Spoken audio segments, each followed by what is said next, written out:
I'd like to call the meeting to order, please. Let us pray. Dear God, today as this session opens, we pray that your presence will be before us and everyone who serves in the decision-making process of our city. We pray for direction which lead our city to be strong and unified. May we continue to the legacy of our founders. May we be granted this day the wisdom to make decisions which will be for the good of our city. We also pray for your special blessings on all those who are working to transform our city and make it a better place to live and to work. Amen. Please join me to salute the flag. I pledge allegiance to the flag of the United States of America, to the republic which stands one nation under God, indivisible, with liberty and justice for all. Thank you. Roll call, please, Mr. Clerk. Councilor Scott. Here. Vice Chair Yem. Here. Councilor Chow. Here. Councilor Dakota. Here. Councilor Gitchia. Here. Councilor Janess. Councilor Leahy. Here. Councilor Mercier. Here. Councilor Noon. Councilor Robinson. Here. Mayor Rourke. 8 present. Thank you, Mr. Clerk. I would like to welcome everyone I in have the a chamber moment.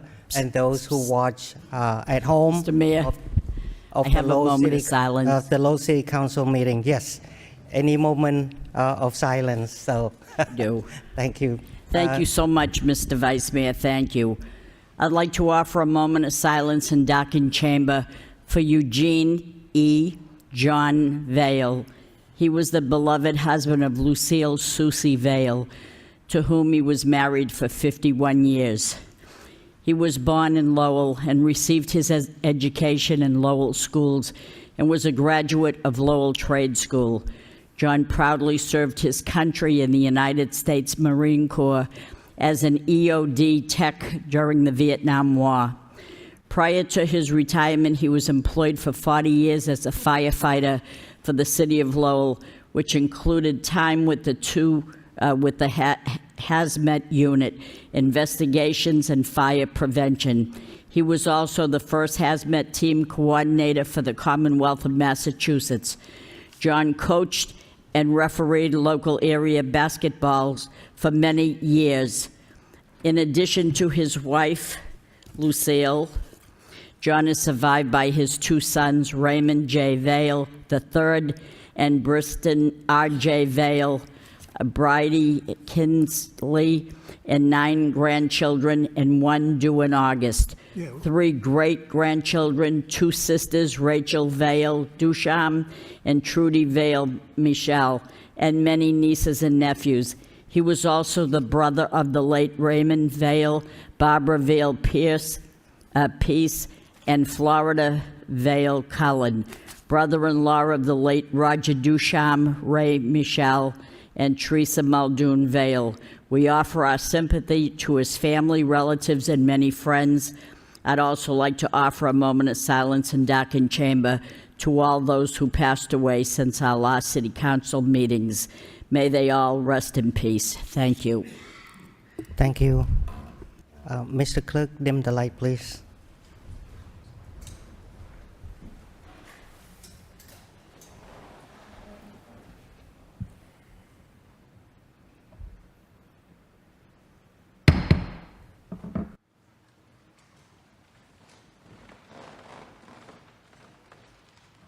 May they rest in peace.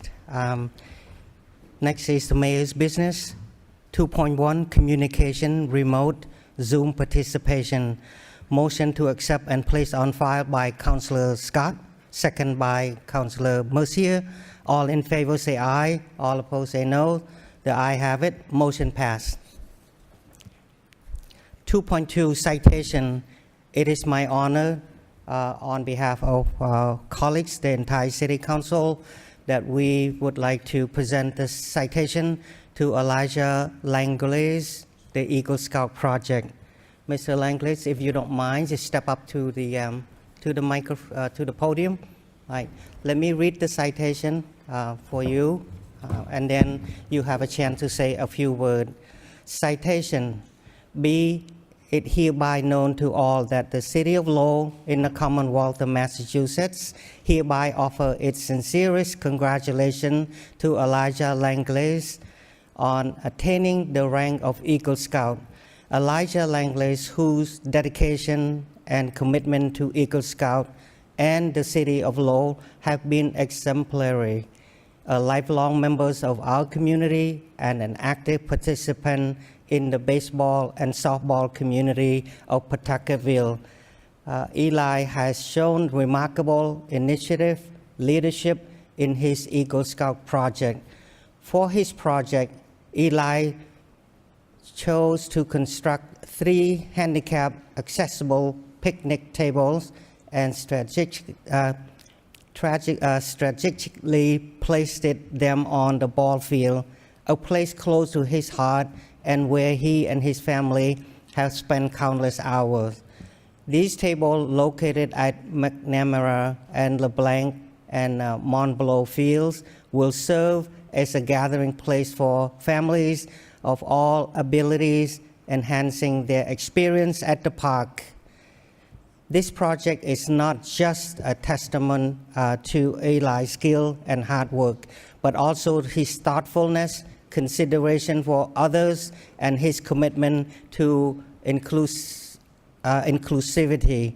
As he approaches his 18th birthday, his project underscores his maturity and his readiness to take on responsibilities that comes with adulthood.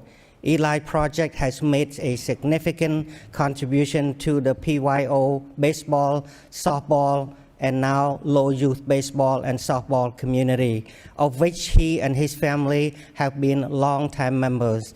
His actions have set a high standard for future Scouts and have truly embodied the spirit of Eagle Scout honor. We commend Elijah Langlaise for his outstanding achievement and for his service to Eagle Scout and to the City of Lowell.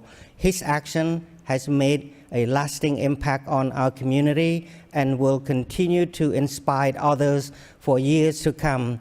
Now, therefore, I, Paul Ratayam, on behalf of Mayor Daniel P. Rourke and the entire Lowell City Council and residents of Lowell, hereby congratulate Elijah Langlaise on his distinguished achievement and wish him the best of luck in all of his future endeavors.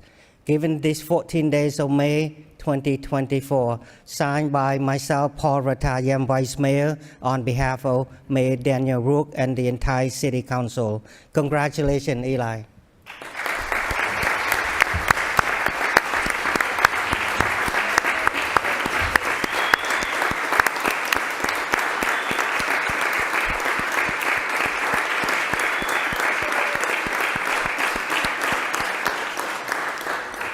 Would you like to say a few words, Eli?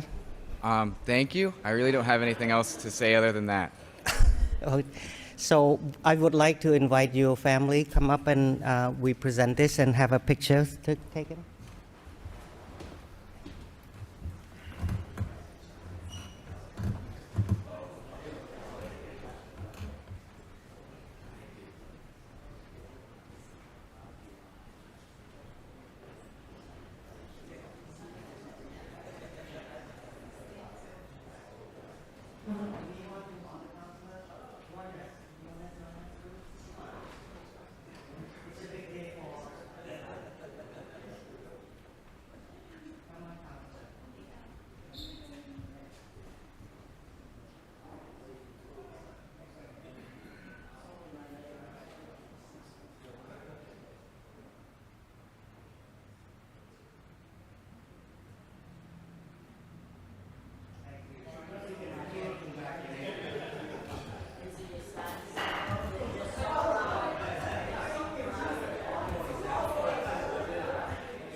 So far, thank you.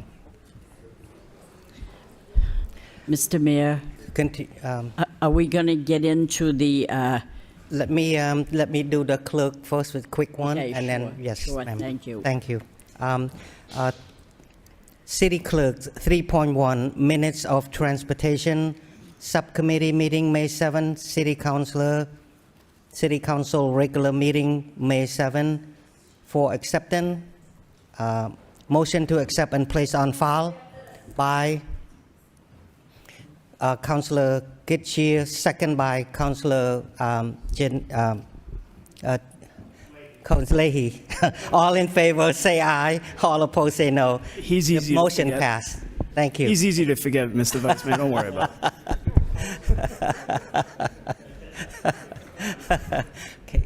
Thank you, Mr. Mayor. I'd like to suspend the rules and allow a vote to come in out of order. 6.1, the vote to accept the gift of the AED machine from Pride Star EMS. If we could.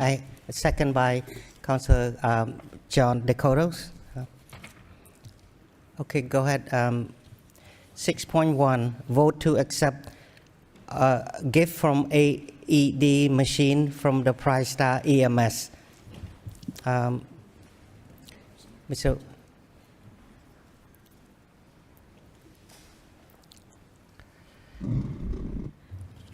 Vice Mayor, Manager, Councilors. So I'd just like to introduce Pride Star. So this is part of the AEDs that you had bought up last year to put AEDs in the parks and the fields within the city. So this is actually, in your packet, it had said number 10, but over the last week, we'd gotten another donation, so this is actually going to be number 11. So I'd like to introduce Chris Dick and John Chembley to you from Pride Star. Thank you, Mr. Chamberlain. Thank you, Mr. Manager. Thank you, councilors. On behalf of Pride Star and David Daly, we would just like to say thank you for the opportunity. We love doing what we're doing. You've known us for many years, and we just want to continue putting Lowell at the forefront of healthcare and our 911 system, et cetera, et cetera. So I thank David for doing this, and I thank you for the accolades. Thank you. Yeah. Thank you. Am I supposed to sing right now? I think when the motion was made by, it was the Council Rourke at the time, now Mayor Rourke, about looking for an AED for College Stadium. We heard about it. Dave Daly, brought the team together. We said, let's get it done. And we're just really, really glad to be able to do that. And it's important. That stadium means a lot to my family. As we all know, my grandfather coached there for many, many years. Right. And obviously the safety of the students, the referees, the coaches, the fans. And this is great. And now with having two there, I think one actually will now travel with the teams as they go. So that's pretty good. So thank you very much. Oh, Thank you. Thank you so much. Any comments or questions? Any comment or question, Councilor Scott? I would just like to thank Pride Star for their generosity over and over again. You guys come up and stand up for the city, and we appreciate it. Thank you. Yeah, Anyone else? Any comments or questions? Here none. Can I just say one Yes, word? Mr. Mercy. Thank you very much for your generosity, and to Dave Daly as well. It's about saving lives, keeping people alive. Thank you so much for your generosity. Through many times when the call goes out, you always step up to the plate, and I'm very honored, along with my colleagues, to thank you so much. Thank you. Thank you, Councillor. I also like to thank you again for your generosity and your support. Tremendously involved in the community. We thank you on behalf of the entire City Council and the City of Lowell. Thank you for your contribution. Now, if I could have a, let me read this. Voted to authorize the city manager on behalf of the City of Lowell to accept a gift made to the City of Lowell Health Department in the City Council meeting May 14.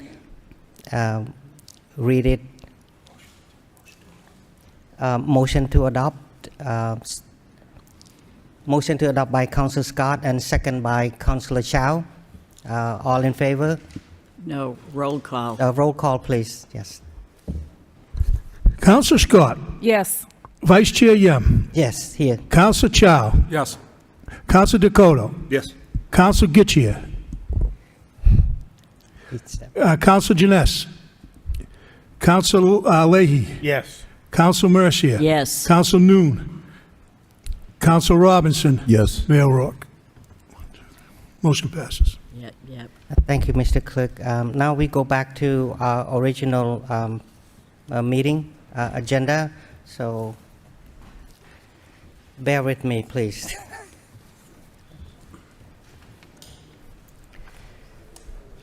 Now we on to City Council motions. Mr. Mayor, Yes, sir. can I please make a motion? I believe we have a registered speaker to take motion 4.10 out of order, and I believe the speaker might be in the waiting room on Zoom. Right. Okay. 4.1, right, Councillor? 4.10, 4.10. 4.10. All right. I need second by Councillor Mercier, 4.10. City Councillor Robinson requests City Manager have the proper department provide a detailed report on how many dog bites have been reported since the beginning of 2024. What is the current protocol regarding bites, and are there any recommendations moving forward to address these incidents? There's a City registered Clerk? speaker, Vice Chair. Yeah. Kimberly Kennedy.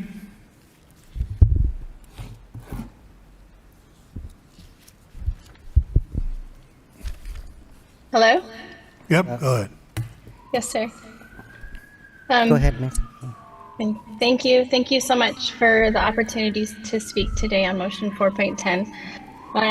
My family is a lover of dogs, and we actually just lost our 12-year-old lab to old age, and I kind of believe that's why my kids still believe in dogs.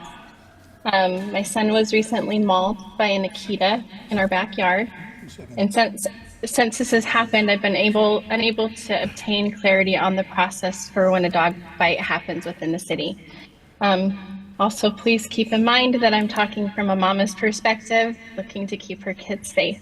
When I reported the dog bite to Lowell Animal Control, he said they were unsure of the process because he's never had one of these hearings and he was fairly new. April 8th was the day of the eclipse. My son was in our backyard.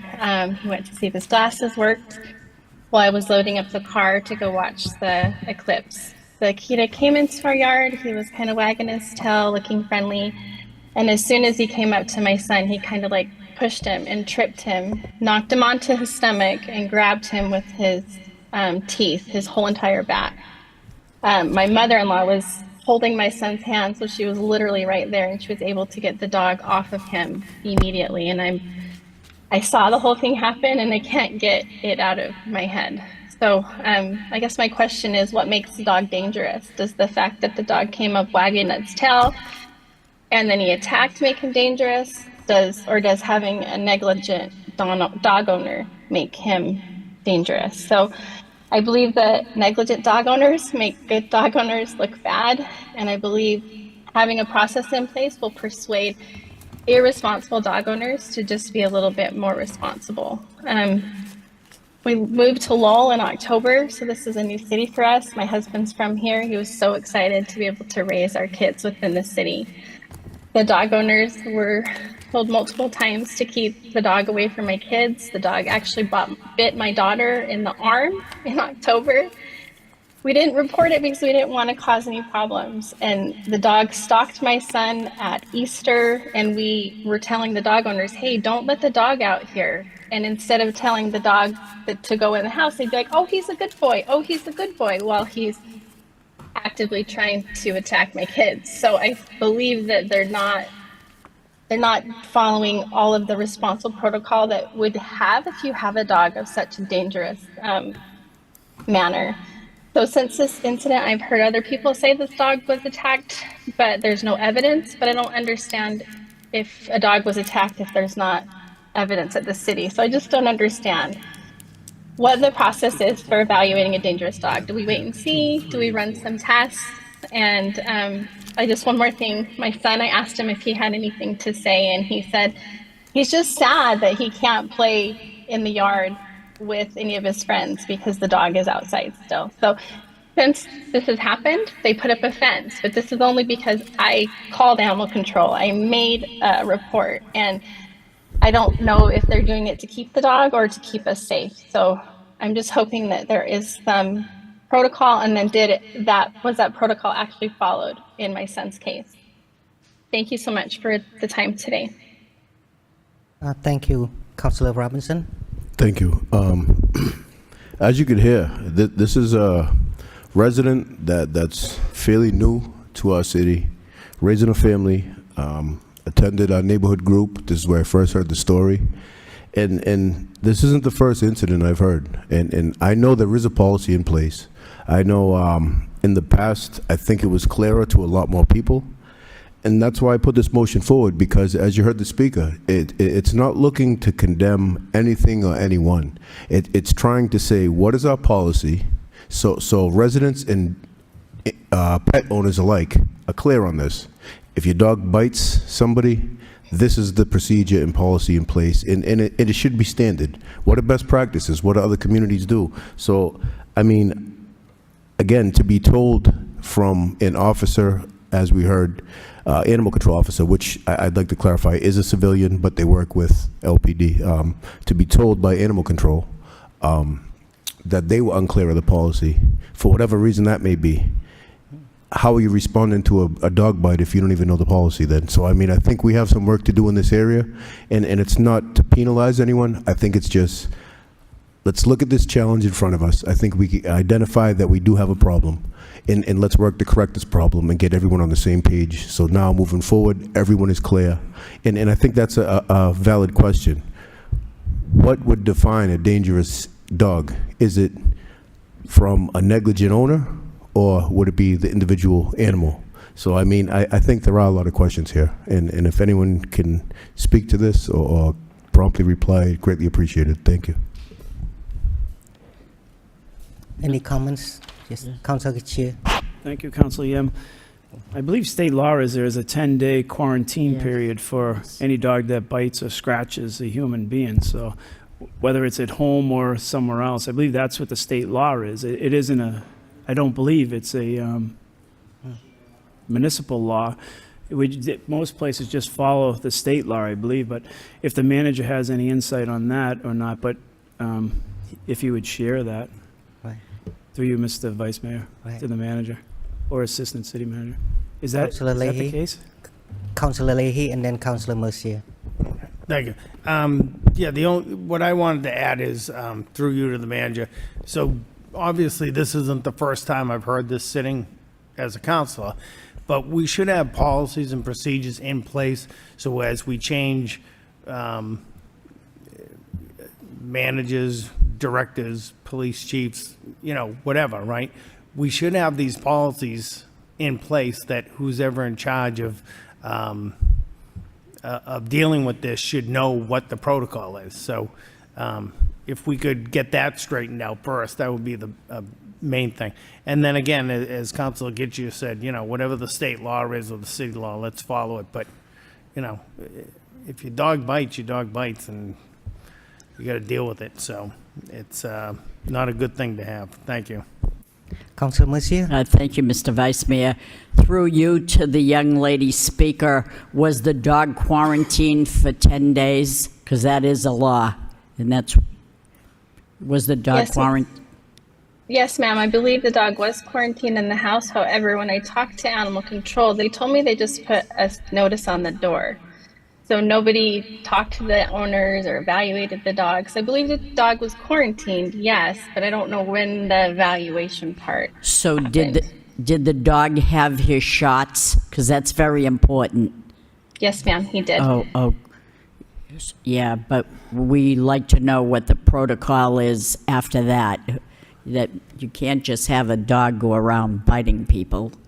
Because if he does it once, he'll probably do it again, and I would be nervous as well. Thank you. Thank you, Councillor. Councillor Scott.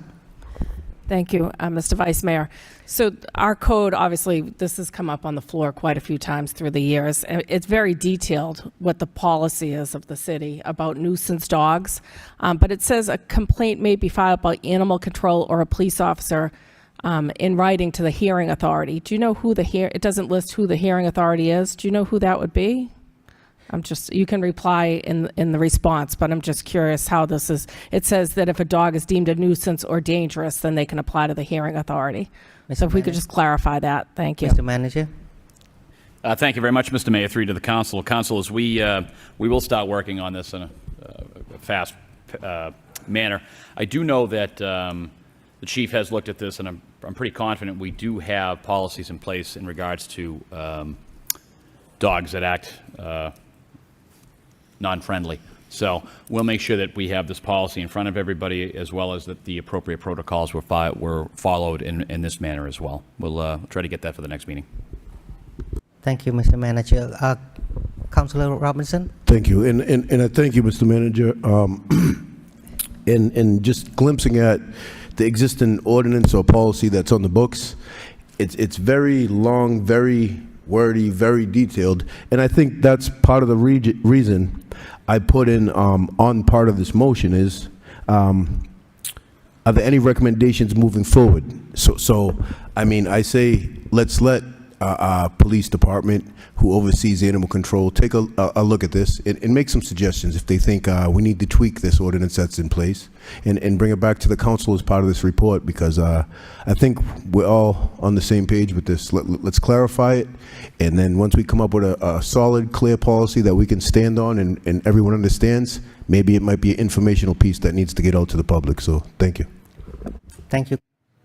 Any questions or comments on this motion? Hear none. All in favor say aye, all opposed say no, and motion passed. Now we're back to motion 4.1. It's the motion by Councillor Noon, who are not here today, but we have a registered speaker, so if you don't mind, I would just let the motion go forward without Councillor Noon. Mr. Mayor, Yes. I was going to make a motion. Since Councilor Noon and Councilor Janessa are not here, it seems like the first three motions are theirs. So, I mean, in the past, what I've seen is we postpone it till the councilor that made the motion is available, unless they send a request to do different. But we have a registered speaker. On each motion. On each motion, 4.1, 4.2, 4.3, on all councilor. So are we going to send them home? They make their way up all the way here. I would be perfectly fine if the speakers want to speak tonight. I mean, it's not our motion. Well, how does it work, though? How does it work? Because we need somebody to second it, and Councilor Noon's not here. Mr. Vice Chair, if I could, just have the registered speaker speak on it, and then we refer to the next meeting. Okay. All right. That works for Everybody me. agree? So we, Councilor Scott, do you have something to say? That's what I was going to say. Okay. Thank you. Thank Just to you. let the speaker speak. Right.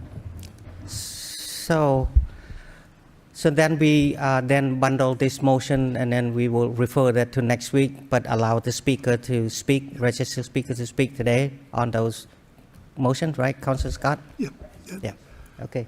Go ahead. Thank you. Say the motion. Mr. Thank you. Vice Mayor, Yes. when the speakers do get up there, ask them what they're speaking upon, 4.1, 2, or 3? Yes. Thank you. Yeah, I will read 4.1. Councilor Noon requests the city manager have the transportation engineer look at installing sidewalk along the east side of the Westford Street from intersection with Wood Street at least to the driveway of entrance to McGovern Ford at 1212 Westford Street. Also have transportation engineer examine the sidewalk along both sides of Westford Street from Wood Street up to the town line with Chelmsford for ADA compliant. We have... We'll do a motion to refer it to next week, Mr. Vice Chair, and we'll have the registered speaker come up after that. Okay. I will put this motion to next week. I need someone to second it. Councilor Scott second it. To put this motion to next week, but allow the speaker to speak now. Paul Early. Hello, my name is Paul Early, and I live at 476 Pine Street, and I'm here to speak in favor of the motion. Along the east side of Westford Street, there's Highland I forget the name of Highland Group Motors, and they park their cars all the way up to the side of the street. So when you're walking there, there's not even like a dirt path to walk on. There's no shoulder. You're actually walking in the street. And the same is true. The Ford is a little better. The Ford dealership's a little better. But there's a cow path, and it's actually not easy for a lot of people to walk on that side. And to cross Westford at the intersection with Wood Street is actually really dangerous. And then there's really no way to cross back once you get to Chelmsford. So if you're trying to go to Hannaford's or Walmart, you can't really get back across the street. The sidewalks are on the other side where Trinity used to be, but there's no sidewalks on the side with the car dealerships. And then along where the Highland Pizza is, I think is the name of the place, there's like a plaza there by the laundromat. That's not even, there's no way that's ADA compliant. There's like a telephone pole in the middle of it. So it's just, the sidewalk's only like 1.5 feet wide, I think, or 2 feet wide. So it's a lot of people walk there to get groceries, to go to Walmart and whatnot. So I see a lot of older people too trying to walk it, and kids. There are a lot of kids that walk in that area, families. So I hope you support this, and as I do. So thank you very much for your time. Thank you. No more registered speakers, Mr. Vice Chair. Move on to motion 4.2. Any question or comments from my colleagues before I move to the next one? 4.2, Councillor Nguyen requests the city manager have DPW commissioner reschedule the current hours of transportation, Tuesday, Wednesday, Thursday, 8 to 4 of recycling center to allow residents to use facility after their work hours, i.e. same days of operation with on day being open from noon to 7. Again, this motion will be tabled to next week. Do I need second? Yes. Yeah, motion to refer. Motion to refer to next week by Councillor Mercier. Thank you.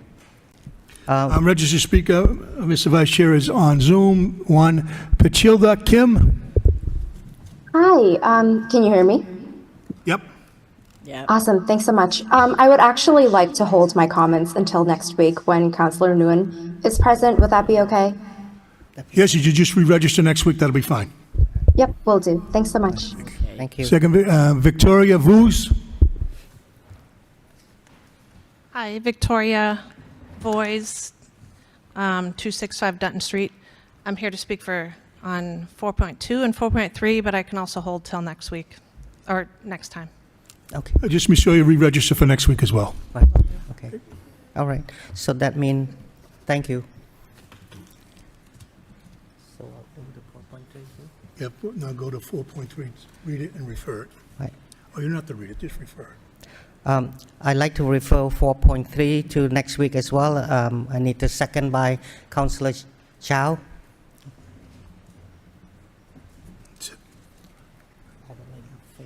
Nope, nothing. All right. Motion 4.4 by Councillor Kachir requests the city manager to provide the city council with a report on how many calls police have received for people parking in spots marked with residential parking placards, and how many tickets have been written for violation over the past 3 years. Second by Councillor Robinson. Councillor Kachir. Thank you, Vice Mayor. This came up, Mr. Manager, just because we just went up in the rates for the residential parking signs. So, we're looking at, okay, what is the enforcement at this piece, and who actually does the enforcement? Do the police go over, or does the parking department during these hours, their normal working hours? So, and the question is that a lot of the signs out there don't even have a valid date on them. So they're even expired. So how do we even take those down? When the police go out there, is it their job to go knock on every neighbor's doors or try to figure out who's parked illegally and go, find them before you write tickets? I think if you park somewhere wrong, and if we're going to do that, we should do that in downtown also. If someone doesn't pay their meter, then we should go to every business and look for the person and let them get off. But by that time, we're just wasting government time and money. And our police resources are extremely important to us. So it would be interesting to see how many tickets actually were written over. And I'm hoping to get this like yesterday. So I'm hoping to get it within what a regular resident would file as a Freedom of Information Act. So within the next 10 days, I'm hoping to get this report back so that we can have, as a body here, some kind of evidence on where our starting point is with the new program and where we're going in future years. So this is really our starting point come July because of all the increases. And I really would like to have that starting point data to say, okay, has this actually worked and are people getting, some kind of resource for their money? So that's really the point to this. And we talked at length, probably 2 years in subcommittees with the parking department about how do we give them enough revenue to actually give them the resources to actually fund this program so that we support the people who are buying these signs and putting them out there, and not, you go to a lot of these homes and you see landlords who don't even live there have a sign on there that's 2017 and people are putting cones in streets. So that's really what the premise is. I just wanted a starting point on where are we prior to implementing this and where are we going from there. And if it doesn't work, then we should eliminate the program, as some people have said in the past, but we wanted to support the program to see if we can make it work. Mr. Manager, you want to respond now or you want to wait? Okay, we'll get information. Any other question or comments on this motion? Mr. Mayor. None? Yes, Mr. Councilor Robinson. Thank you. I think this is a good motion. I myself have been getting a ton of calls on this, and I think it'll be interesting to see what comes back. I also think there's some questions with this new rollout. I mean, we sat here and listened from the parking department head explain, this was an idea that he thought could help to offset some of this red that we've been experiencing in that department repeatedly. I also feel like we never really rolled up our sleeves and figured out the enforcement end of it.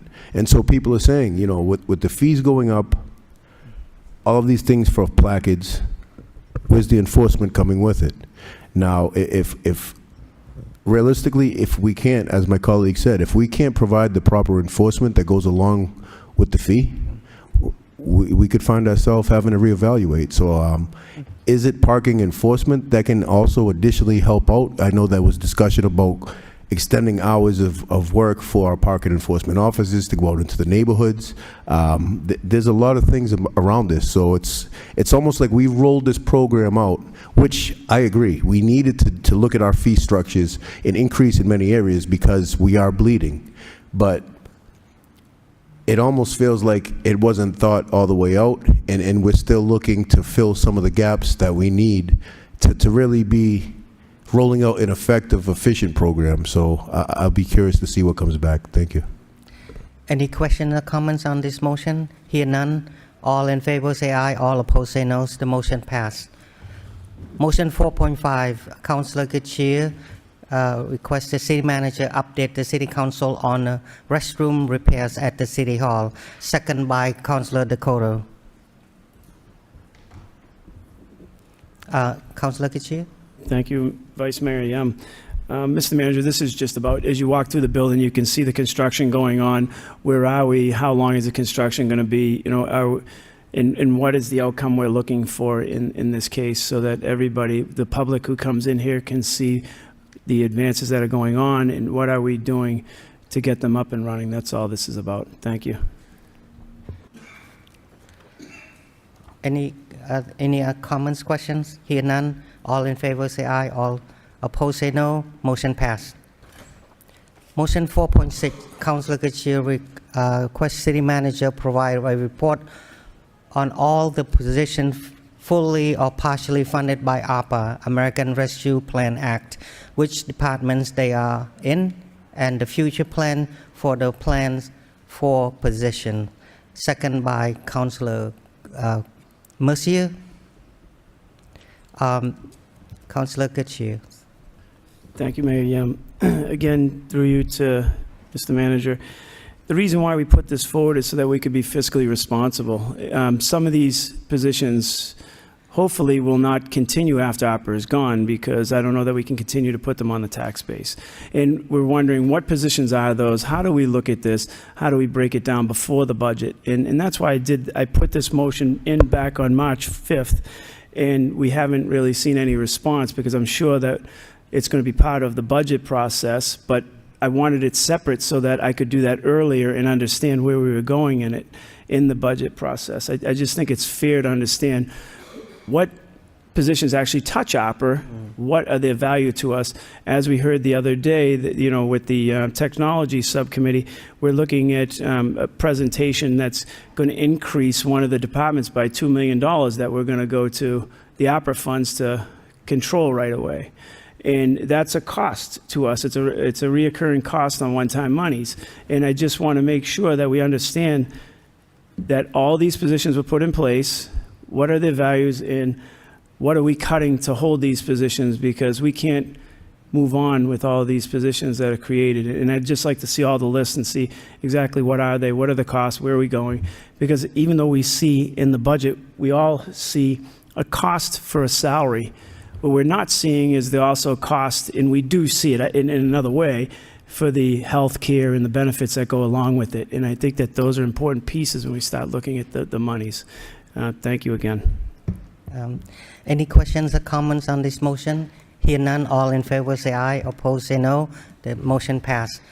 Motion 4.7, City Councilor Robinson requests the city manager have proper department work with members of our community to dedicate and acknowledge Al Mellows, a veteran, Olympic and professional boxing champion, achievement as a Lowellian. Second by Councilor Scott. Mr. Mayor, if I could, through you to the clerk, can I postpone this till next week, please, this motion? Okay. Motion to postpone it. I need someone to second it by Councilor Scott. Thank you. Motion 4.8. Councilor Robinson requests city manager to explore working with Mass Hire as well as Mass Dot to create an in-house CDL training program. Second by Councilor Leahy. Councilor Robinson. Thank you. We've discussed this, my colleagues have discussed this in the past, I think it was last term. Merrimack Valley, if we even just look at the Merrimack Valley, a lot of communities are struggling finding licensed people. We find it ourselves. I think paying, say, $5,000 to $7,000 based on what class license we're sending people out for training, schedules, dealing with scheduling employees, and all of these other things. I think it's time, as the 4th or 5th largest in the state, we take a hard look at, is this something we can do? I know they're doing great work at the Career Center, Workforce Career Center. I'm sure there's plenty of residents and people in the community that would love an opportunity to get trained. There is a driver shortage, supply chain issues with lack of drivers. I also think right in our backyard, the ICC, we have how many families in there? And once these people are permitted, I mean, even if English might not be your first language, chances are you probably drove in your home country. So learning the rules of the road here and getting trained with an average salary anywhere from $25, $27 to upwards of $40 an hour as a CDL driver, I mean, that's a pretty good income to start getting on your feet. So I think this is a great opportunity to look at and partner with some surrounding communities and see, can we find a way to become a training facility in-house for our residents, for our employees, and for surrounding communities. Thank you. Thank you. Councilor Scott. Thank you, Mr. Vice Mayor. I did see in the ARPA dashboard that we had a contract that was with the, I think it was Northeast Tractor Trailer School through the Career Center. I don't know if you could give a little more detail about what the relationship is, how many people have gone through that type of training program. You could do it in the report when you come back. But I think this is an excellent motion. I think not only just for CDL, the shortage of CDL drivers, I think we also have a bus driver shortage. If that could somehow be incorporated into this, I don't think it's something the city possibly would do, but maybe there'd be some type of private-public partnership type of a thing where, you know, there's people that are looking for drivers and maybe they'd be willing to, you know, contribute or something. I don't know. But if we could be creative on it, like I said, I do think it's an important motion, though. Thank you. Councilor Dakota. Thank you, Vice Mayor. We have been trying since the pandemic through the Lowell Public Schools and trying to hire drivers every which way we can, but right now at this point, the roadblock seems to be not the passing of it, it's the language barrier. The RMV has not let, or is not letting non-English speaking candidates go for their CDL. And that's a problem, because we have so many Portuguese immigrants that have come in here, Hispanic, that want to drive a school bus, but they're not too good at English, and that's the roadblock that we're having right now. So if, I don't know, this maybe might go through maybe State Rep Elliott and Howard and Mom, they may be pushing the RMV or anyway to facilitate the process. I think that might be a way to go, because there are candidates out there that want to drive with a CDL, but are unable to at this point. Thank you. Thank you. Mr. Mayor. Councilor Robinson? Thank you. Through you to my colleague, is it the written exam part of it that's not offered in other than English, or are you referring to like the actual test that where they drive with the state trooper or whatever? Both. Both? Both. There's a 25 question CDL permit, and then after that, it's a 60-hour course in order to get your CDL with a passenger endorsement. So that is all done in English. And that's through the school bus, for the school bus license? Right. See, I currently have a Class B CDL, but I did it before the state changed the regulation, and actually we were able, when I was an employee for the city of Lowell at the Parks Department, we were able to train in-house. So what it was is the senior employees that had been driving for a while would take you up to Colley Stadium. You'd work with some of the mechanics in the DPW. They'd help you get comfortable with the walk around, the circle check, going over, covering all your bases, telling you what's what. Once you were ready, they'd take you out on the road, and then when you were ready to take the exam, they'd make you drive down to wherever the city could get you the appointment. But since they changed that now, it's only state certified training facilities that are allowed to even address this. But I do believe there's one community, I want to say maybe Franklin, has done this in-house. And so, I mean, it is something to look at in how it ends up having to happen. I just think that we have an opportunity to make a dent in this shortage in many areas. And I thank my colleagues for bringing up the school buses. That's something we repeatedly hear about, is a shortage of bus drivers. So, I mean, I think all this is a good discussion. Thank you. Councilor Kitchie. Thank you, Vice Mayor.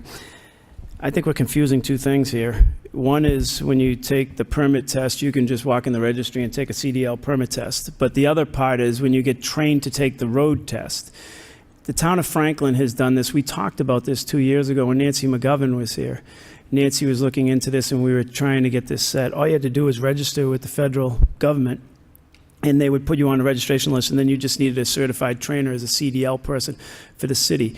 When I was a kid who started on the city, we were trained by Henry Saucier out at Colley Stadium. He could have got certified today just by a federal government registering your city or town with the federal government. He just takes a training piece, and then he's a registered trainer, and now he can train all people within. So this isn't this hard. It's not reinventing the wheel. It's not, language barriers or anything like that. You're mixing up two different things. One is you're walking in to take a permanent exam, and the other one is having a certified trainer who can actually train so that when you go to take your road test, you have to have someone who is certified to be able to sign the paper and go with you as a training company. And that's what the city of Lowell would be.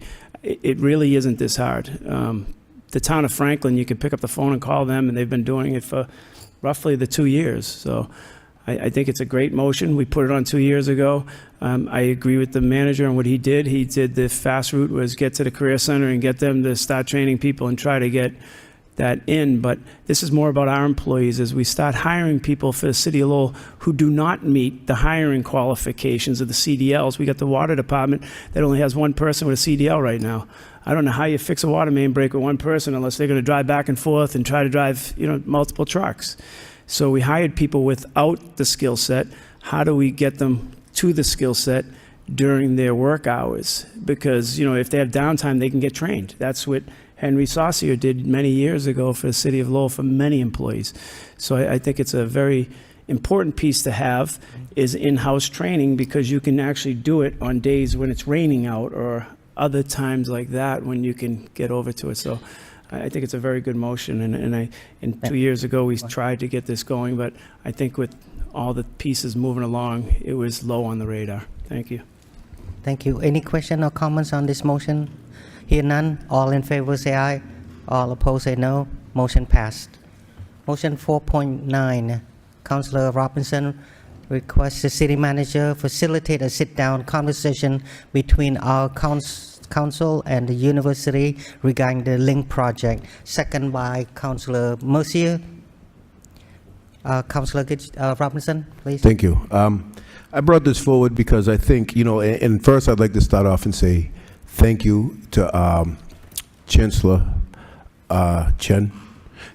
Took her time, reached out, fully informative, has been fully transparent every step of the way.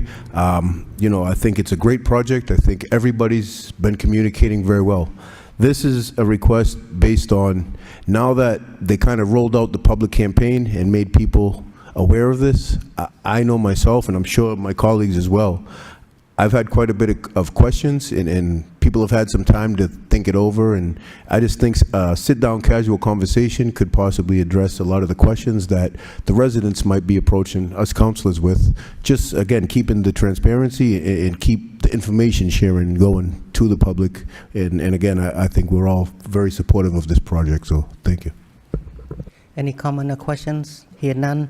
All in favor say aye. All opposed say no. Motion passed. Now we at the communication from the city manager.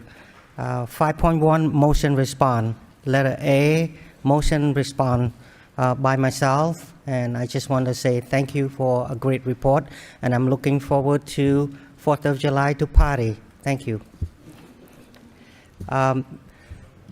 Motion respond B by Councillor Robinson and Kachir. Who wants to go first? And Dakotas, three of them. Okay, Councillor Kachir.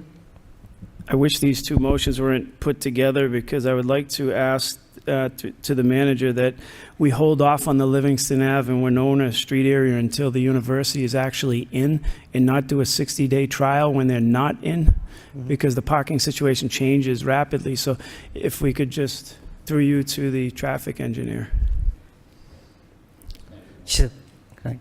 Yes. Thank you. Motion of response C. Hold on, Mr. Mayor. I'd like to comment on my motion response. Yes. Go ahead. First, thank you to the traffic engineer. That was quick response. I just have an additional request. Where Willard dumps out along that route, or is it Methuen? Is that Methuen? I gotta see. Hold on here. Willard and Beacon, but yeah, on the back end on Methuen, where all of these dump down onto Methuen, you have 3 or 4 that don't have stop signs either, and they come right out to that main road. So I mean, if again, I don't expect a rush service, anything like this, but if you could just take a peek at it, and if it fits the criteria, maybe it's just stop signs there, because I mean, I go that way daily to get material from Brock's, and I've seen cars unaware, especially now that the Lyft, Uber Eats, all these different vehicles are around more frequently that aren't familiar with the area necessarily, and they get dumped right out onto that main road. So I mean, if that's conducive to stop signs, it would be greatly appreciated. Thank you. Thank you, Mr. Mayor. Through to the council. Council, I just want to make sure I'm correct on this. So you're thinking Merrill, Christian onto Methuen Street, correct? All those holes that dump down onto Methuen. Some of them are dead ends, which probably wouldn't really be necessary. Yeah, Ormsby. Yep. But the larger ones that come right down. The traffic engineer about so essentially from Beacon Street, from Methuen Street into the Draken line, some of those streets coming down that hill. Yep. Thank you very much. Okay. Thank you, Mr. Manager. The Councilor Dakota, you all set? All set. Thank you. Now, motion C by Councilor Noon, who's not here. We're going to put it to next week. And then motion to refer to next motion week. To refer to next week by Councilor Robinson, second by Councilor Scott. Your Honor. Yes. know we're gonna put this off, but can we just ask for a couple of questions on the list? We can talk next week, right? Because we're gonna put it up to the discussion. You're talking about motions C by Councillor Nguyen? Because we put it off to next week, so. Yeah, but it's really not, it's everybody's motions, it's not just his. We've all contributed to this, so. Do you want to speak now? Yeah, You I want would like to speak on it. Okay. So, Go ahead, Councillor Leahy. So through you to whoever, the manager, so a couple of projects, is this like the major projects going on, or? Because I don't see like the Riley School ceilings in here, like what happened? Mr. Manager? Thank you very much, Mr. Mayor, through the council. We did not put most of the schools on there because we've answered them in the past, but we could also update that by next week with all the school stuff if you'd like, Councilor. I mean, Yeah, we were fairly easy. Sure, we're in the middle of changing out the old ceilings on the front classrooms, and it got started, but we had maybe 4 or 5 more classrooms left. It didn't get done last summer, so I was kind of hoping it was going to get done this summer. If we could just get a list of what we're doing. Yeah, we can bring this back and add all of the school stuff if that's okay. All right, thank you.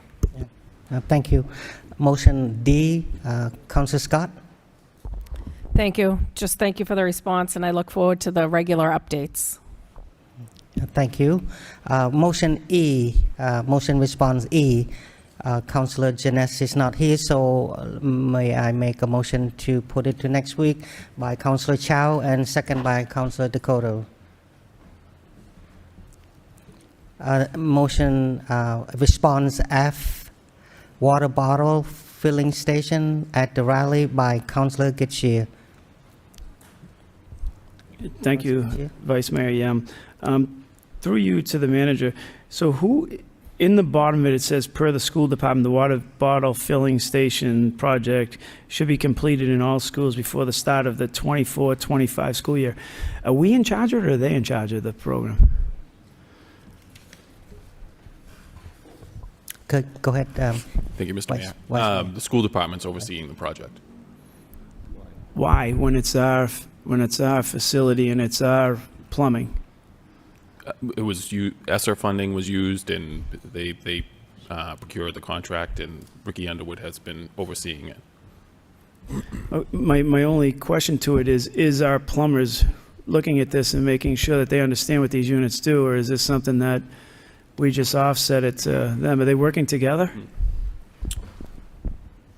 Our plumbers know, they're familiar with the ones that we installed here, which they just completed, but our plumbers know how they work and are involved too. You can see how the confusion is here, right? Because it's our buildings and we're having them do our plumbing work, and prior to that, we're like all over the map. That's the whole thing. Is it ESSA funds? Is it, where are we getting this money? They sat for 2 years, and I'm happy to see the project moving along. I'm just trying to figure out, okay, so he's basically just overseeing the contractor. The school department's just overseeing a contractor that we wrote the contract for, or did the school department write the contract? Thank you very much, Mr. Mayor, through to the council. The law department would always write that and go through the proper procurement. I'm talking about the experience needed to put it in, the plumbing piece, all that stuff. They don't have any skill set in that. So who outlined what we needed for the contract? Was it Lands and Buildings, or was it the school department who outlined the qualifications to put these in? That was the only question. It would be who wrote the bid, which would end up going through the law department at the end of the day. So the law department writes all the qualifications for contracts? Procurement. Well, it goes through the law department. It goes through procurement and the law department. So as far as procurement would No, I understand that part. I'm looking for the qualifications. It's been a while. Right. They're finally getting in, and so the school department paid for the bubblers, so I guess they were in charge of the contract and put them in. So, thank you. Thank you. Mr. Mayor. Councilor Robinson? Thank you. We had this discussion in the subcommittee, and yes, the school department went and bought the filling stations using ESSA funds, which was fine. They were ambitious and great. That's great. But again, if we look at the landlord-tenant relationship, the tenant's not doing plumbing in a landlord's house. Like, the contract, if something fails when that contractor leaves, our plumbers are going to be left holding the bag, and we're going to be left scratching our heads saying what was done. I think this, again, further demonstrates the desperate need for centralized facilities. I think the left hand doesn't know what the other hand's doing. I know that the outcome is what everyone's desired, is to take these fillers that sat for a while, have them installed, the students and teachers and families benefit. I get it. But again, I think our processes are not streamlined in a lot of areas, and I think by centralized facilities, that's the kind of cooperation and partnership that can go, because now everyone's well aware what size, down to what size wrench is needed when you have to make an adjustment and it's leaking on the floor and the custodian can't figure out why there's water continuously coming from the bottle filler. I mean, these small details, once the contractors are done with the installation, they're riding off into the sunset. And again, our internal employees are going to be left looking at this, unaware of exactly what was done. Thank you. Thank you.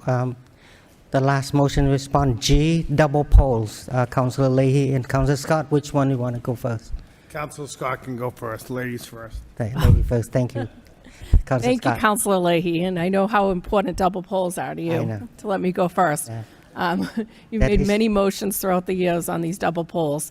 And I just think this is actually a very informational report that we received back from the Assistant City Manager Machado.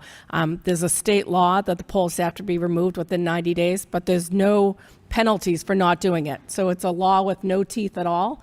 So that's pretty interesting. I did read online there's 16 to 18,000 double polls in the state of Massachusetts that haven't been removed at this time.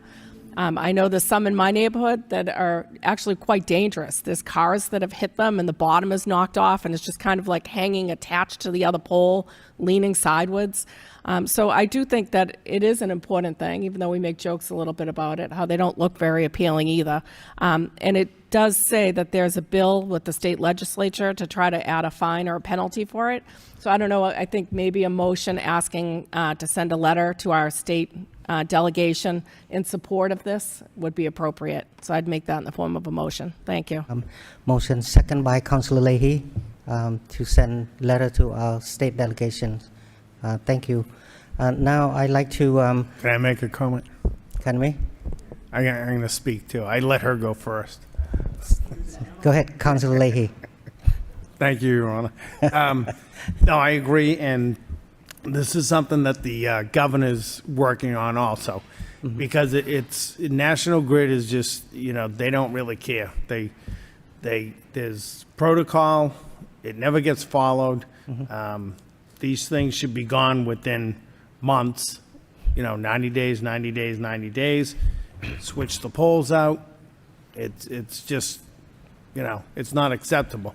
Some communities are worse than others. They've taken advantage of Lowell for years, and they should be pulling these out. They're an eyesore, they're dangerous, and I'm glad that the governor's office is finally doing something on it.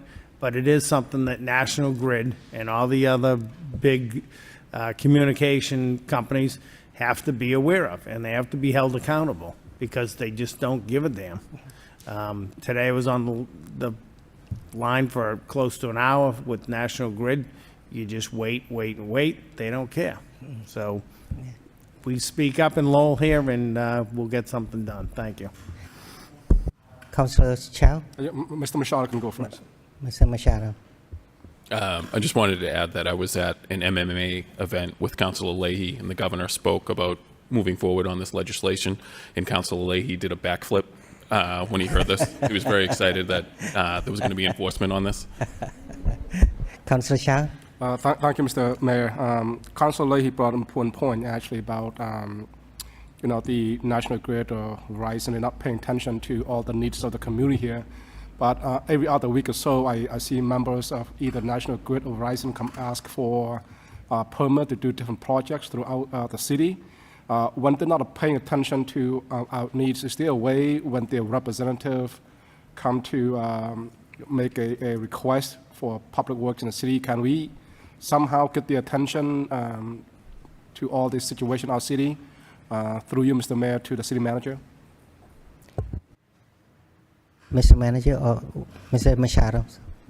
The delay isn't so much with National Grid, it's who owns the property that's attached to the poles. Like, there's an obscure fire alarm company that we had trouble getting the ones off of Meadowcroft Street. There's an AT&T one that is being held up now. So the holdup isn't really with National Grid or Verizon, it's whoever owns the properties that are on these poles. But we can certainly reach out to someone at National Grid to get more information if Mr. Manager?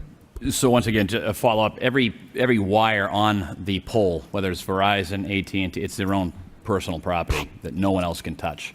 So that's really what causes it. You could have a situation where everyone except one removes it, and we have to keep that pole up. That pole up for that time frame until that particular corporation company then moves it on their own. We've even tried in the past to get one organization to do it all. It's just something that hasn't happened through the state side. Thank you. Motion to accept all the motion responses from the managers to place on file by Councillor Leahy and second by Councillor Mercier. All in favor say aye. All opposed say no. I have it. Motion passed. 5.2 informational report from Mr. Manager, the Suffolk Place. Thank you very much, Mr. Mayor. Through you to the council. This is an opportunity, councilors. This is what we've referred to as a sister building, I guess, to Acre Crossing, right over what I still will continue to call Charlie's Corner from my perspective, but it's Suffolk Place, and it's an opportunity for us to write in support of it. We wanted to ensure that the council's in favor of this. This is something that, once again, would be looking into the acre revitalization, ensuring that we have that ability to offer home ownership, but affordable home ownership. So this is just for your reading and for your information for Suffolk Place. Thank you, Mr. Manager. I need a motion to accept and place on file by Councillor Robinson, second by Councillor Leahy. All in favor say aye. All opposed say no. Motion passed. We have 6 voted from city managers. I have a motion to bundle all 6.1, 0.2, we already did 6.1, 6.2, 6.3, 6.4 by Councillor Chow and second by Councillor Dakota. Let me read one by one. 6.1, vote accept gift. We already did that, sorry. 6.2, vote to accept personal and convey 10 Veterans Way to George Bernardo. Waive full reading and second reading by title. Motion to adopt it by Councillor Getchia and second by Councillor Scott. A roll call, please. Councillor Scott. Wait, excuse me. Are we talking about 6.2? Yes, ma'am. I thought we were bundling. We did. We did. Oh, we did, okay. We did. But I want to talk about 6.2. Yes. I'm not opposed to property that should be on the tax roll. I don't know if this is, but I did look it up, and it said that this property is a vacant lot, and then it says there's one building on it. Is it a vacant lot, or does it have a building on it? Because according to the city treasurer's description, it's a vacant lot, but it has a building on it. How can it be a vacant lot with a building on it? I don't get it. So, do we know what it is? Mr. Manager, to assist in. Thank you very much, Mr. Mayor, through you to the council. This is the building in question that is purchasing this is Four Seasons, and I think what they might be talking about, there was a shed back there at one point. Oh. So that would have said, technically, I guess it would be a building. But this particular, we've looked at this, I guess, island. If you look on page 2, right behind the vote, it's a very choppy island that is in this location. So the property that's in question here is not a buildable lot? No. It's not a buildable lot. Then why is it valued for $171,600? Is that including the Four Seasons building as well? No way. Because I'm just asking these questions for clarification. Mr. Manager, you want to? Thank you very much. They're valuing, thank you very much, Mr. Mayor. They're valuing it at $7,000, and the remaining piece is probably bringing it all in, Counselor. I'm looking for the dollar figure that you're stating. Well, I looked online. Oh, it's probably would be 375 Central as well as the new property. Okay. If that was what you're looking at, Counselor? Well, I looked under 10 Veterans Way, and that's what it gave me. The information that I'm relating to you says that the value is $171,600. So is this a separate piece of property that abuts it, that's an unbuildable lot area? I'm only trying to clarify this. I don't have a problem with it if I could just understand, because according to the diagram, it's just land. There's no building on it. So if it's worth $7,000 and we're going to put it on the tax roll, I don't have a problem with that. I just... Counselor, you're bringing up a great question that we're looking up right now. Counselor, if you don't mind, maybe the manager will get back to you directly, or No, you I need to think they're answer that? pretty good. Right. Yeah. Yeah.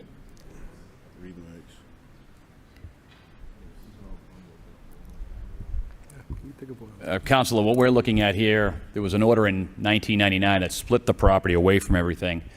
And the possibility is that since we owned the parcel, it was never divided, I guess, at that point in time. So someone in the city took a look at this and figured that $7,000 is appropriate.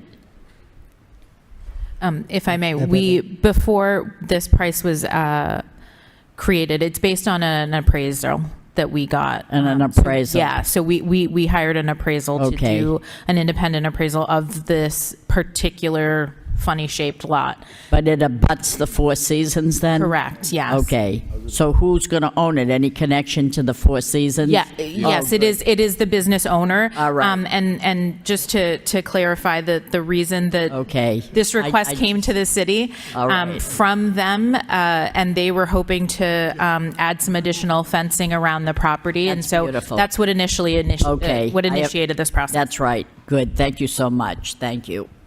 Thank you. Mr. Mayor? Mr. Yes. Vice Mayor? Councilor Sorry. Scott. I just had a question actually on this one also. That property, when you're saying it's non-buildable, so is that like a deeded non-buildable? Like what makes it defined as a non-buildable lot? And I know we could have a value on it, but it doesn't really mean anything, I guess, until someone protests it and says that, they can't build on it. But if they combine this with their property, are they able to do that, make it a buildable lot, larger buildable lot? So I guess when we sell it like this, do we put some type of restriction on it? Mr. Manager, you want to answer that, or? Thank you very much, Mr. Mayor, through to the council. Councilor, when you're looking at this, I suppose if they got rid of 375, 381, 383, 395, 397, and combined the entire parcel, they could build something bigger, I suppose. But this particular lot that we're selling is a non-buildable piece. So if the owner of 375 does indeed own the rest of it, or somebody came along, you could capture more land and build, I suppose, upwards if you owned all parcels. So there's no restriction like open space? There wouldn't be a type of restriction thing or on the anything smaller like that? parcels now. Okay, thank you. But once again, if that were to happen with what I'm seeing here is 1, 2, 3 parcels here, 3 buildings, if they were to take those down or raise them and try to go upwards, they'd still have to go to planning, zoning to see what could actually be done there. But as we're selling it right now I wouldn't even call this a pork chop lot. This is a little bit of a mess of everything. We're trying to bring it back in, at least from the 375 standpoint, who is the folks who are going to purchase it. What was there originally? Was there anything there? That it was always just open land that no one... What we've found out is it's been abandoned pieces that were collected by the city at one point. We could go back and research it to see who did what with it, but that's... No, I think it's good getting on the tax roll, but I was just we're curious. trying to clean up some of these you could call them a pork chop lot or an abandoned lot or pieces of lot, pieces. The first piece that they're buying is 2,700 square feet, I think, if my math is correct. And that's not much of that. So, Thank you. Mr. Vice Mayor? Yes. What's happening on this property is the same thing that Top Donut is trying to do, and I hope that they have the same support as this property here. Thank you. Thank you. Thank you, Councilor. Honor. Councilor Leahy. Yep. So, through you to the DPD director. So whatever's in red is what he's purchasing? That's correct, yes. That's the shape of the lot. Yeah, that's... You all set, Councilor Leahy? No. No double poll on that one, so you should be I have okay. a question. So that piece of, that looks like a telephone with a triangle. That's been abandoned all these years?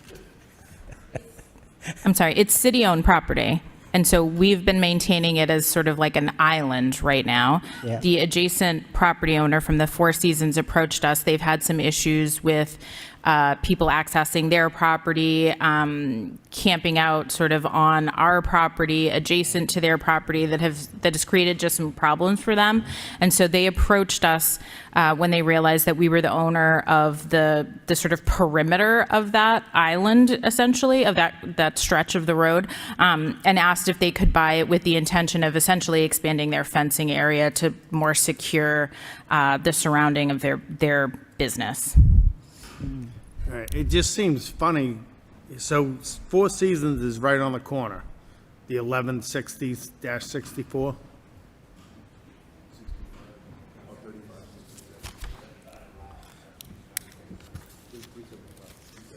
Okay. That's, okay, 375 is where the restaurant is? All right.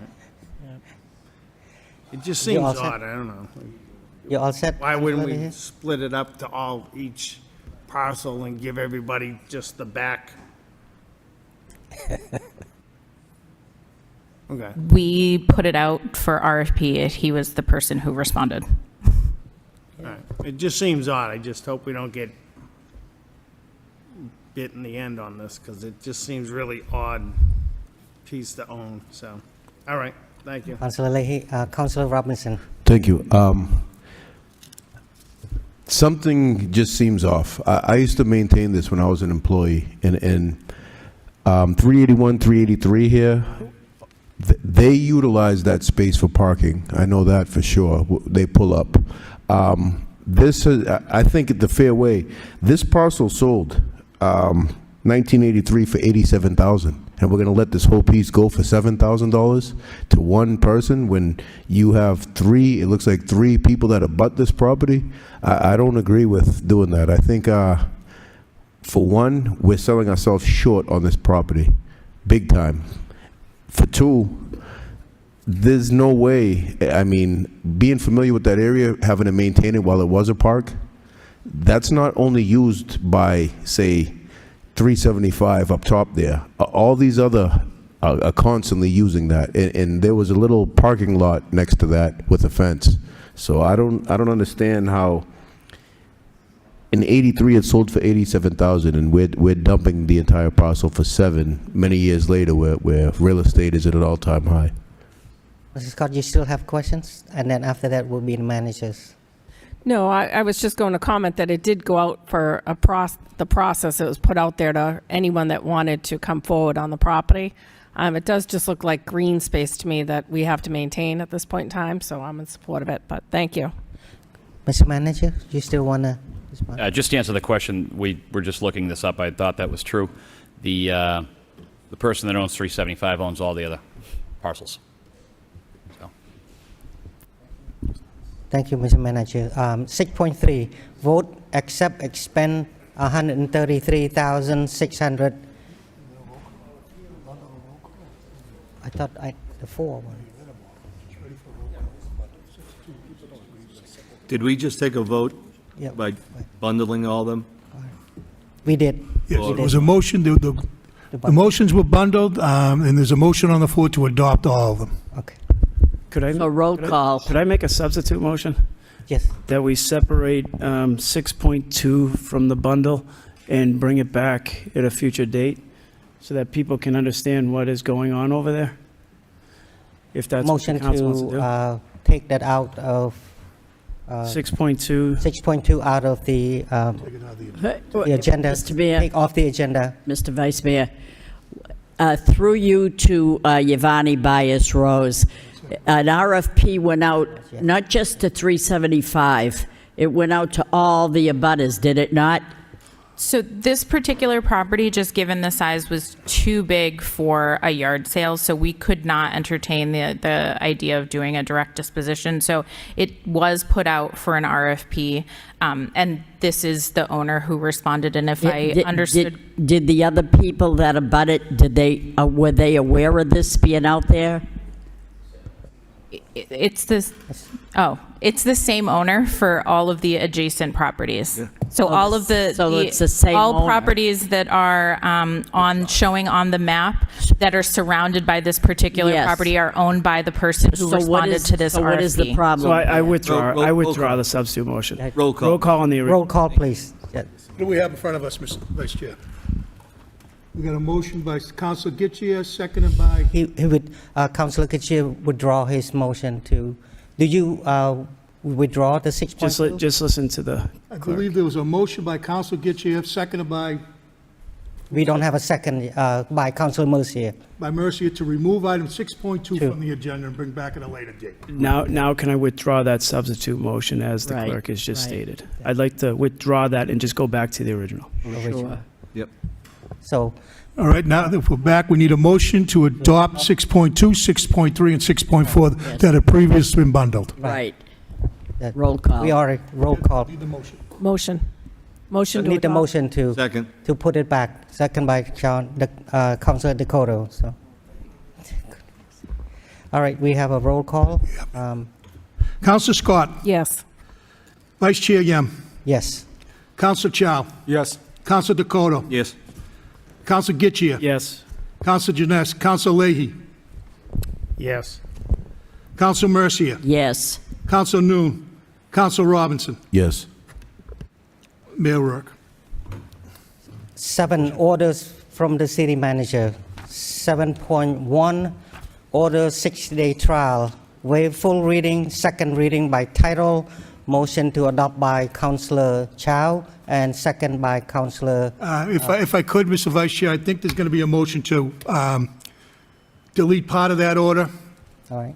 I believe that Livingston Street is on that order that was Right. spoken about earlier.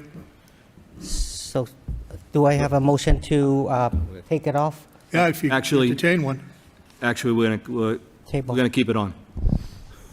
Okay. What? Motion to adopt. Motion to adopt. Motion to adopt by Councilor Councilor Leahy, and then second by Councilor Kitchia, so that's, Council Scott, Yes. Vice Chair Yem, yes. Council Chow. Yes. Council Dakota, Yes. Council Getchia. Yes. Council Janess, Council Leahy, Council Mercier, Yes. Council Noon, Council Robinson, Yes. Mayor Rourke. 8.2 Housing Subcommittee will be a report back to the council next week.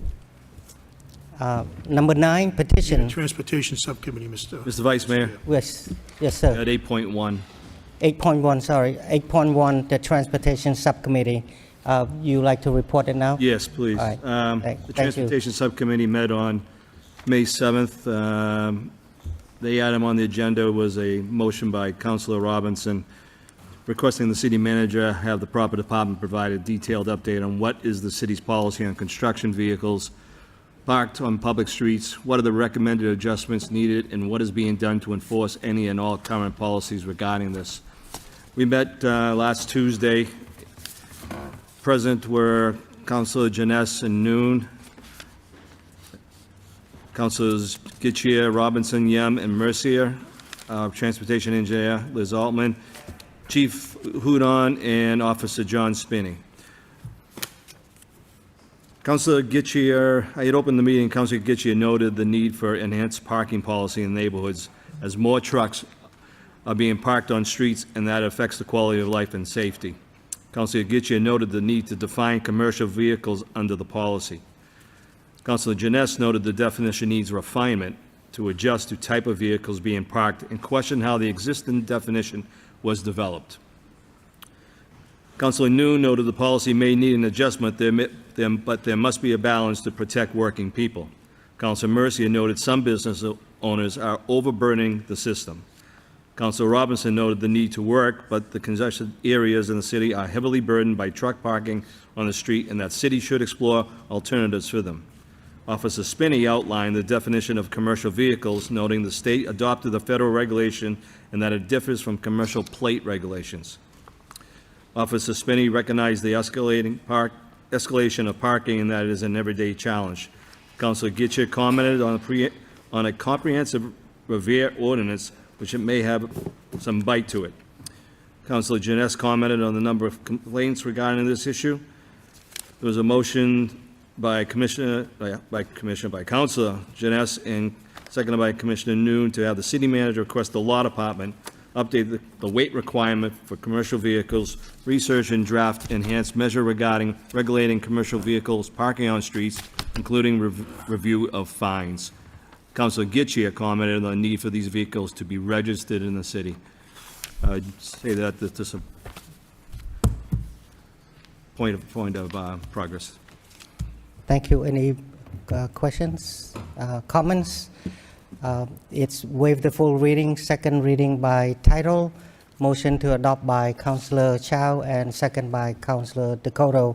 Roll call, please, Mr. Clerk. There's no need, just a motion to accept the report as a report of progress. All right, thank you. As stated earlier, 8.2 Housing Subcommittee will be reported next week.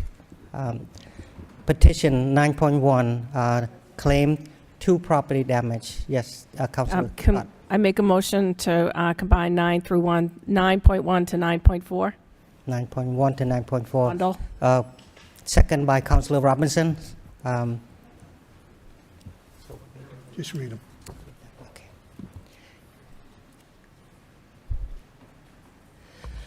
9.1, claim 2 property damage. 9.2, miscellaneous. Jean Tilton requests installation of a handicap parking sign at 111 South Highland Street. 9.3, miscellaneous. Nancy Rodriguez requests installation of handicap parking sign at 49 Ave A. 9.4, teleport communication. DBA AT&T requests installation of underground conduit at University Avenue and Riverside Street. Motion to 9.4. Just all three in the motion to accept. Just a motion to accept. I need a motion to accept, by Councilor Leahy and second by Councilor Dakota. Roll call? No roll call. No roll call. Thank you. 9.4, teleport communication.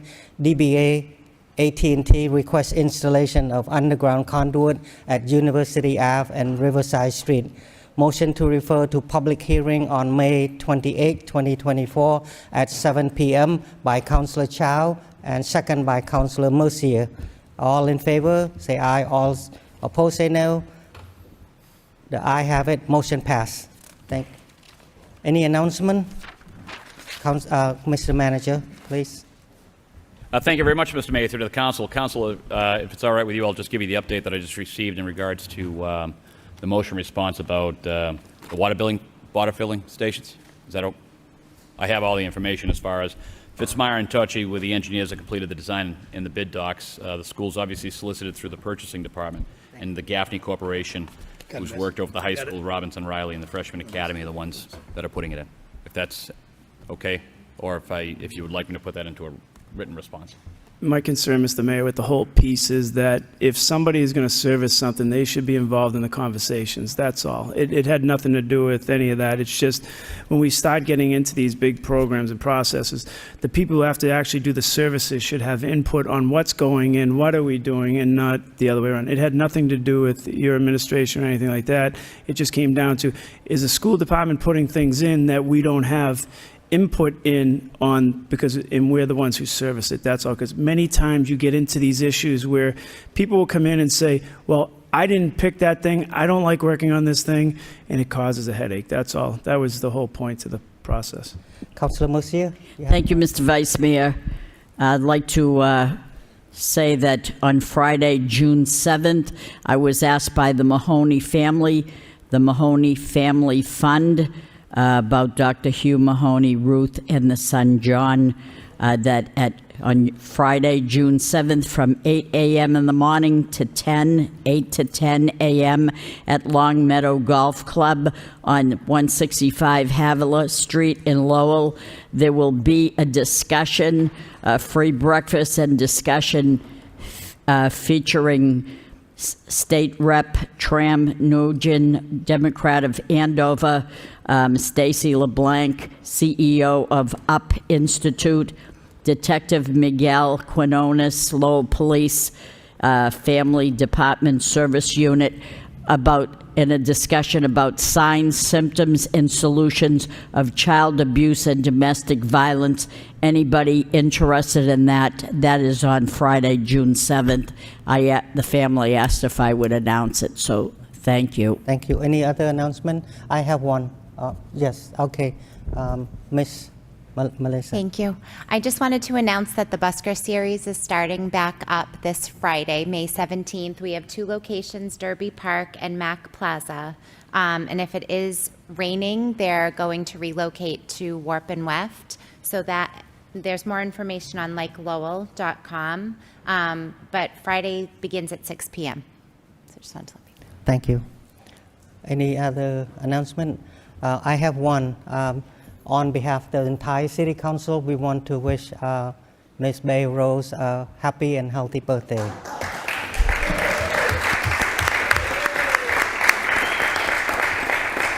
Motion to adjourn by Councillor Chow and second by Councillor Dakota.